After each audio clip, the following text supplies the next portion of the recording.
Why do you keep chasing after people who don't even see your worth? You scroll through her social media at 2 a.m., crafting the perfect text that you'll probably delete anyway. You plan elaborate gestures for someone who responds with one-word answers. You rearrange your entire schedule around someone who treats you like an option. But here's what's really happening behind the scenes that most guys never realize. And by the end of this, you'll understand why this pattern is actually destroying three critical areas of your life simultaneously. The third one will probably shock you. Sound familiar? That cycle I just described. Here's the uncomfortable truth. You're not just wasting time on the wrong women. You're avoiding the real work you need to do on yourself.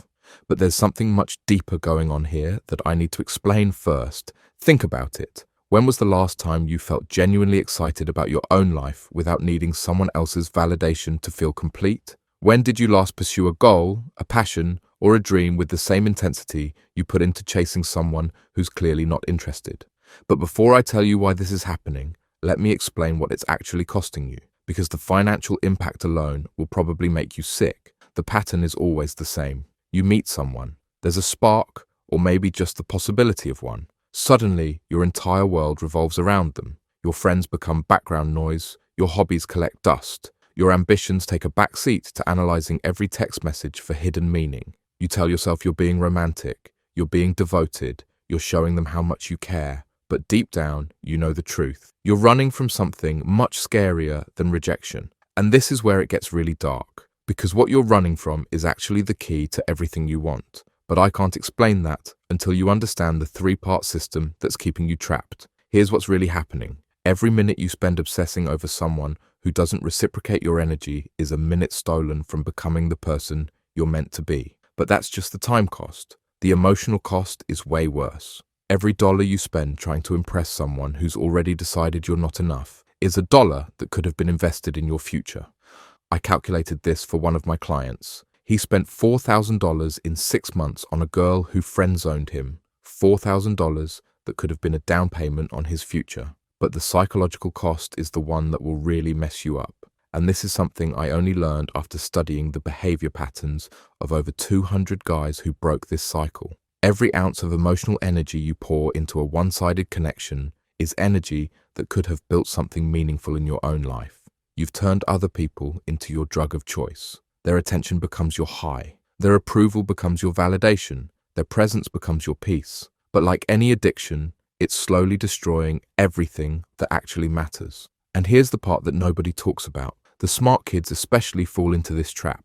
You were praised for being clever, for solving problems, for having all the answers. So when it comes to relationships, you think you can figure it out. You analyze their behavior like a puzzle to be solved. But there's a fundamental flaw in this approach that's actually making you less attractive. And it has to do with basic human psychology that schools never teach you. You strategize your approach like a game to be won. You convince yourself that if you just say the right thing, do the right gesture, be the right person, they'll finally see what you have to offer. But people aren't puzzles. Love isn't a problem you can solve through sheer intelligence and persistence. And the harder you try to convince someone to want you, the further you push them away. Meanwhile, your real life is slipping through your fingers. Your career goals sit abandoned while you refresh their Instagram story for the 15th time today. But this creates a vicious cycle that most guys don't see coming. Your fitness routine dies because you're too emotionally drained from relationship drama to take care of your body. Your friendships fade because you only call when you need to vent about your latest romantic disappointment. You've become a supporting character in your own story. But here's where the psychology gets really interesting. The moment you stop chasing people who don't want you is the moment you can start building a life so compelling that the right people will be drawn to you naturally. But this only works if you understand the deeper mechanism at play, because you have to get brutally honest about why you're really doing this. You're not pursuing these women because they're so amazing that you can't live without them.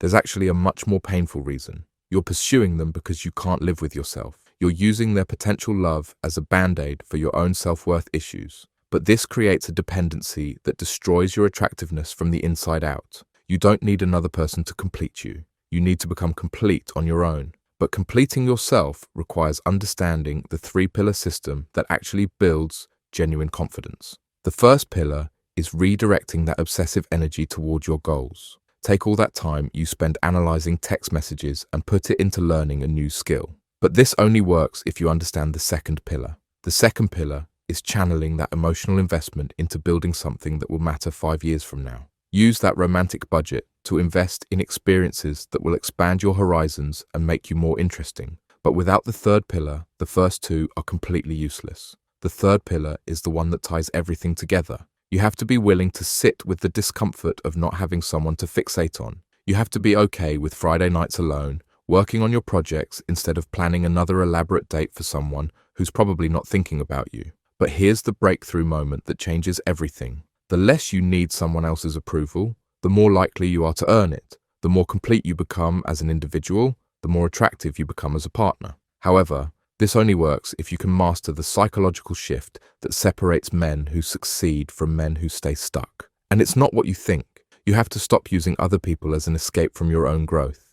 You stop looking for someone to save you from the hard work of becoming who you're meant to be. You embrace the beautiful, terrifying, essential work of building a life you don't need to escape from. The women who are worth your time will recognize this shift immediately. They'll see someone who has his own goals, his own interests, his own sense of purpose. But they'll only be attracted to your independence if you've mastered all three pillars simultaneously. Because the partial transformation doesn't work. You can't just work on your goals while still being emotionally needy. You can't just stop being available while still having no direction in life. You can't just build confidence while still using women as validation. Right now, you have a choice. You can keep pouring your precious time and energy into people who don't value it. Or you can start investing in the one person who will always be with you. Stop wasting time on women who don't see your worth. Start investing time in becoming someone whose worth is undeniable. But remember, this only works if you implement all three pillars together. The right person will come when you're ready.